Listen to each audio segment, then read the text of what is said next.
Hello, Westford. The culture of the town's business corridor is changing. The Friends of East Boston Camps held their Fall Festival barbecue, and we take a closer look at Westford Academy's fencing club. I'm Tracy Tebro, a WestfordCAT board member and a guest host for this week's program. WestfordCAT News is next.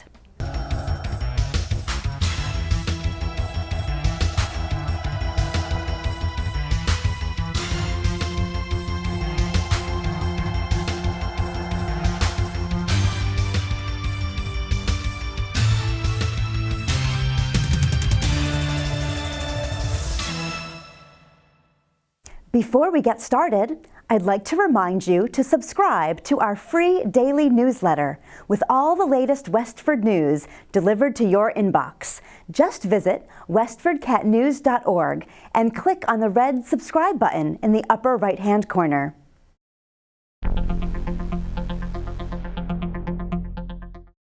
We lead today with our BizBuzz story about what's trending along Route 110, otherwise known as Littleton Road in Westford. The stretch of road connecting Westford to Littleton and Chelmsford is the economic artery of the town. WestfordCAT News Online just published an in-depth story telling you why 12% of 3 million total square feet of commercial space is vacant. The story was written by Westford Academy seniors Varshini Ramanathan and Mehul Shrivastava. They note how commercial space that once attracted retail stores is now shifting to the service industry. Many of the newer businesses in Westford are restaurants and fitness facilities. Hi, this is Joyce Polino Crane. I'm the news director at WestfordCAT. I'm here today with Sam Palmer, who is a commercial real estate broker for Westford Real Estate, and you're part of the ownership group. I called you to ask you if you could get me some numbers on commercial space and vacancies, and you did. I found that based on the current inventory in Westford, specific to that Route 110 corridor, Littleton Road, the place that a lot of people refer to as the center of town, although we know that's not true.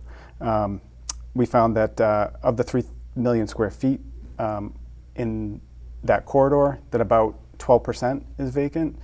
That's looking at commercial space in general, but retail, office, and industrial space. What does that mean to you, that 12% vacancy? It brings up some questions. It's historically high, in my opinion. We are very fortunate to have a number of marquee office tenants in town that bring a lot of jobs and fill a lot of that 3 million square feet. But the 12% is historically high, and I think it's a little misleading because I believe that some of the rates for the space have gone down to get that number boosted up. The occupancy number boosted up, right. And it also does not factor in, vacancy. What I call vacancies, Rite Aid is an example. There is a lease being paid. There's a tenant in place per se, but it's not open for business. It's closed and unoccupied. And so, just going back to Orchard Square, they've rented to a fitness place and a restaurant, and that exactly represents the trend that we're seeing on Route 110. Yep. All service industry. Personal service. Yep. Yeah. Yep. And so, what's going to become of our town? What do you think? Well, that's a much bigger question. Yeah. I think the personal service will remain strong. That's fitness studios, massage, Pilates, yoga, all that good stuff. Because people they have a vested interest in keeping themselves as good as they can be for as long as they can, and that's great. But yeah, the conventional retail, it's limited, and I'm always encouraged by the shop local Saturday things that I know American Express sponsors, and those are always encouraging. But they have 12 months of rent to pay, and a very, very short season to make it work. To read the article, visit westfordcatnews.org. There couldn't have been a more perfect day for hay rides, potato sack races, and face painting than Sunday, September 30th. It was a picture-perfect fall day at East Boston Camps, where residents gathered for an outdoor barbecue. The event was organized by the Friends of East Boston Camps. Here's Friends President Sunny Killoran. Hi, I'm Sunny Killoran. I'm the president of the Westford Friends of East Boston Camps. We're a local charity here, and we're putting on this event today.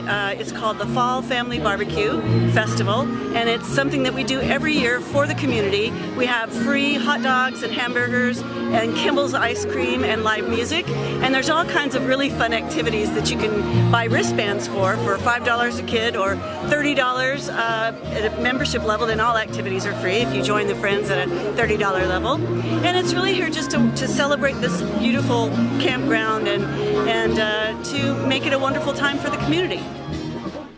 For more information about the 287 acres and the history of the land known as East Boston Camps, visit westfordfriendsebc.org. In the aftermath of the death of a jogger along Route 110 on September 21st, WestfordCAT's production coordinator, Patty Stocker, spoke with Chris Barrett, head of the Pedestrian Committee, who offers safety tips for pedestrians. So let's segue into the tragedy that happened with the runner recently over by Technology Park Drive and 110. Sure. You talk about people navigating, curvy roads and along those lines. Do you have some tips on pedestrian safety, things that pedestrians can do to keep themselves safe? Absolutely. So in addition to the infrastructure aspect of improving pedestrian safety, there's an educational component. And Pedestrian Safety Committee has been working with the Massachusetts Safe Routes to School group to try and bring educational programming to our schools. So there's a program that the state runs for second graders and third graders on pedestrian and bicycle safety. We've had some mixed success with that due to turnover within Safe Routes to School personnel, but we are hopeful that we can either get them to return or to get our public safety officers to step in. Our focus is to try and educate our youth, because I think that's where we can really make a huge difference. They'll come home, they'll talk with their parents and say, hey, Mom and Dad, this is what I learned at school today. And if a parent hasn't gotten that training themselves, this is a great way for them to understand some of the rules of the road, which are important. And at those training sections, what they typically talk about are some of the things that use the infrastructure that's there. If there's a sidewalk, use the sidewalk. If there's not a sidewalk, make sure that if you're walking or running, you're facing traffic. That's a really important aspect so that you can be aware of the oncoming traffic. If you're biking, you're supposed to be traveling with traffic. They talk about using bright clothing. Okay, if you're running, you may want to have on a safety vest, and this can be a mesh high visibility vest in the summertime to a more thicker vest in the fall, because this is really the time in which it's a beautiful time to run, but it gets dark early, and you need to make sure that that visibility is there so that you don't get hit by a car, unfortunately, when it starts to get dark out. The other things that you can do is to use safety devices like these little flashers. So this is actually a combination bike flasher, but also you can use it running. It has a little clip on the back, so it can clip onto your back, and you can just have this turned on, and it can also flash like that. So these are really useful. If you're on a bike, I would also encourage the use of one of these, not just during the nighttime or the dusk time, but you'll see more and more cyclists are now using this during the daytime. Just like our cars now are equipped with safety headlights that turn on when the car turns on, having this on, particularly when it's in a mode where it's flashing, can really increase your visibility during the daylight hours. So those are two really nice things to have, whether you're running or biking. Of course, if you are biking, you need to make sure that you're wearing a helmet. You need to make sure that your bike has safety reflectors on. Those are the minimums, right? I think. But these are really nice additional extras if you can, make them work in your workout schedule. And for kids, the Safe Routes to School also talks about parking lot safety, and we've had some tragedies in our parking lots recently. Years ago, right? Exactly. So I thought that was really good. They talk to kids about the dangers of being in parking lots, talking about you don't just run out between cars. There's a peeking. I forget exactly the way they teach it, but you peek out first and then you look both ways, that type of thing. We go over how to use crosswalks. So the expectation is that cars will stop for you in crosswalks. Well, that's not always the case. You need to be true. aware that you need to, when you're hitting that crosswalk, you need to look both ways. You can't stop and bend over and pick something up, which surprisingly you think, oh, nobody would do that. But if you drop your cell phone, which again you shouldn't be using when you're on these streets, you end up looking down, and then that's when a car can come and get you. So you need to be aware when you're crossing the crosswalk, both sides. Keep yourself heads up, looking both directions. So they make sure that the kids are aware of that. The flashing safety devices and headlights can be found at any local bicycle shop. They can also be found online. To watch my entire interview with Chris Barrett, where he talks about the history of the Pedestrian Safety Committee, what future projects they're working on, and some other pedestrian safety tips, go to WestfordCAT.org. You can also find the interview on our YouTube channel. For WestfordCAT, I'm Patty Stalker. According to the Middlesex District Attorney, Ulhas Kudva was struck and killed by a Toyota Highlander while running in the vicinity of Technology Park Drive at around 9 p.m. His family has started a fundraising campaign at GoFundMe.com. The driver of the SUV was not identified. This week, WestfordCAT News is introducing senior Morgan Frood as the new host for our After the Bell series, highlighting clubs and activities at Westford Academy. Here's an inside look at the school's fencing club. I'm here today with Anthony Ma and Brian Wing, the senior leaders of the fencing club. They are supervised by Anthony's dad, Mr. Ma. Anthony, can you tell me a little about your involvement with the club the past 3 years? Yeah, so basically, when I was a sophomore, the fencing club was originally created 4 years ago, trying for people to kind of have fun and relax. Since I saw that it was just casual, I decided that in junior year that I would become kind of the president of the fencing club and start leading our club towards competitions and being more competitive. So basically from then, we've tried to form teams to compete with other high schools. That's very exciting. What are your goals for this year, competitive-wise and overall? Yeah, so this year, I guess my goal for the beginning of the year was to get, more people for the club, which we've already done. We have almost, double the number of people from last year. Competitively, I think we're aiming to qualify for the state championships this year against the other high schools, and we'll see where it goes from there. Very exciting. Brian, what kind of students do you suggest should join the club? I feel like anybody can actually join the fencing team. It's not something that requires any prerequisite or skills. The fencing community is just full of a bunch of different people, like different personalities, different backgrounds, so I think anybody can join. Mr. Ma, I hear this is your first year as the supervisor of the fencing club. What led you to want to join? I like to help the kids, to do some fun and good activities. Like fencing, my two boys have been fencing for 8 years, and I'm like a national referee, high-rank national referee. Since last year, we did not have a lot of attendance, so Javier's advisor, he kind of cannot continue. So I like to step out to help the kids. That's awesome. And what do you say your goals for the club this year are? Last year, we participated in the dual meets with other schools. This year, our goal is to participate in the state championship. Hopefully, for 4 years, some individual events, our kids can win some medals or even the championship this year. That is awesome. Thank you. I'm sure a lot of you had no idea we even had a fencing club at Westford Academy, and now you know that they're alive and well and going to thrive for the upcoming years. That's all we have for After the Bell. I hope you enjoyed. If you'd like to have your Westford Academy Club featured on WestfordCAT's news show, contact News Director Joyce Polino Crane at jcrane@westfordcat.org. Here's news from Town Hall. Hi, I'm Jody Ross, your town manager, here with a weekly update. And today I have along with me Dan Hurd, who is our new animal control officer.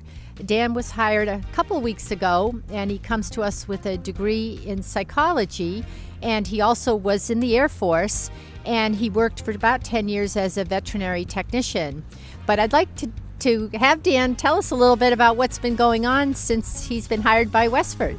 Hey everyone, Animal Control Officer Dan Hurd here. So, relatively new to the job, but there's a lot of responsibilities going on here. So Westford has just tons and tons of wildlife. So it's going to be my job to, respond to any wildlife calls, educate the public. We're also going to try to do a lot of public outreach. So luckily we have some hospitals and some schools in the area. We get to have the opportunity to educate kids on wildlife and public safety. So that's been a great opportunity. Actually responded to a call yesterday about a hawk that was found in somebody's backyard. Basically, I got to the hawk. It was pretty docile, but it was bright and alert. So I was able to capture it and then actually bring it into the high school, basically to educate kids on proper wildlife care and what to do. Then ended up bringing it to Tufts Wildlife, where they're going to try to rehabilitate the hawk and fatten him up a little bit and then hopefully release him back into the wild. So we get a lot of cool calls here. If the public ever has anything animal related, please feel free to reach out to Westford Animal Control. We're always available to answer any of your questions or take any of your animal related calls. So Animal Control, it has its own telephone number. If you go to, I believe it's westfordma.gov/animal, you can actually just reach the town animal control page. There's a lot of links and resources on there. We're also setting up a Facebook page to any kind of missing cats or dogs. Hopefully it'll be a good resource for anybody who's missing their animal and just to get good general information. Thank you, Dan. Again, welcome to Westford. So we're very excited to see where Dan's going to take this department. Thank you very much, and until next time. Hughie, a 3-year-old purebred Dalmatian, is available for adoption at the Lowell Humane Society. Here's production coordinator Patty Stalker with more. My recent visit to the Lowell Humane Society brought me face to face with this beautiful 3-year-old purebred Dalmatian named Hughie. Here's shelter volunteer Roger Logeman with more. Hughie is a purebred Dalmatian. He was surrendered to us in the middle of September. His owners are moving into this area from North Carolina, but they're going to be unfortunately in temporary housing for quite some time, so they couldn't take the dog with them, so he was surrendered to us. He is a purebred Dalmatian. He's a pretty easygoing dog. He has lived with a cat. I think the cat was pretty dog savvy and kept Hughie in his place, so he would be okay with other dog savvy cats. Probably not good with little kids. He's shown some reluctance to be fondled and doted over by little kids, but I think older kids and adults, he would be just fine. He probably is best as the only dog in the house. That's kind of normal for Dalmatians. They tend to get loyal and possessive of their owners. Yeah, you're a good boy. Yeah, I'm not going to put the bag on the ground because I know what'll happen. I know what'll happen. You'll eat all the hot dogs, won't you? Huh? You're a good boy, aren't you? Yeah. So Hughie's 3.5 years old, well-trained, housebroken. He's good on the leash. I walk him every chance I get. When we're out for walks, he pays very little attention to strangers that we run into. He's not at all aggressive or shy, nervous about strangers. He came in the middle of September, so it's only been a couple of weeks. He just became available after his vet checks and behavior checks. So you can see he's not leash resistant or a terrible puller on the leash. He's a strong dog. If he gets a scent, he'll want to pull a little, but generally he's very good on the leash. Aren't you? Huh? You're a good boy, aren't you? If you'd like to learn more about adopting Hughie or any of the other pets looking for a new home, or if you'd like to make a donation, volunteer, foster a pet, or fill the shelter's wish list, visit lowellhumanesociety.org. They're located at 951 Broadway Street in Lowell. Call 978-452-7781. You can also find them on Facebook. For WestfordCAT, I'm Patty Stalker.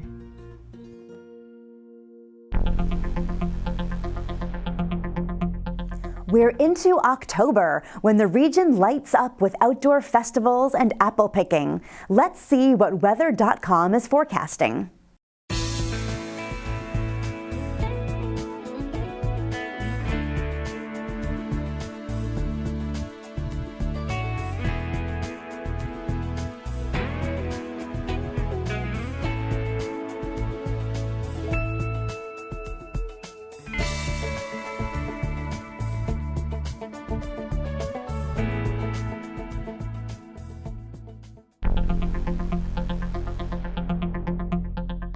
Here's WestfordCAT Marketing Outreach Director Sarah Fletcher with suggestions for things to do in the area. Thanks, Tracy. Witches Woods at 79 Powers Road is open for business every Thursday through Sunday through Halloween night on October 31st. The interactive reality venue is for ages 6 and up. No baby strollers are allowed in any of the haunted attractions. Activities run from 6:30 to 10:30 p.m. with hayrides beginning at 7. Tickets include the Haunted Hayride, Castle Morbid, Nightmare Mansion, 3D Keeper's Crypt, and Vampire Passage. To make a purchase, visit witcheswoods.com. The J.V. Fletcher Library Adult Book Group meets Thursday, October 11th at 7:30 p.m. to discuss Gail Honeyman's Eleanor Oliphant is Completely Fine. Copies of the book are available for checkout at the main desk. New members are always welcome, and residents need not register. For more information, visit westfordlibrary.org. WestfordCAT staff members are holding classes this month on how to operate a professional video camera and how to edit video using the same software the pros use. If you'd like to record a community event or make a documentary on a topic of your passion, these courses will get you started. The camera training class takes place on Thursday, October 11th from 6 to 8 p.m. For those wanting instruction on video editing, we're offering classes on October 18th and 25th. If you're a Mac user wanting to learn how to edit on Final Cut Pro, come on both days from 5 to 7 p.m. If you're a PC user interested in learning Adobe Premiere Basics, attend from 6 to 8 p.m. on both days. Seating is limited in these classes. Email me, Sarah Fletcher, at sfletcher@westfordcat.org or call 978-692-7152 to reserve your place in the class. WestfordCAT is located at 487 Groton Road in Westford. I'm Sarah Fletcher for WestfordCAT News. Back to you, Tracy. That's it for now, Westford. We leave you with images of the Fall Festival Barbecue at East Boston Camps that took place on September 30th.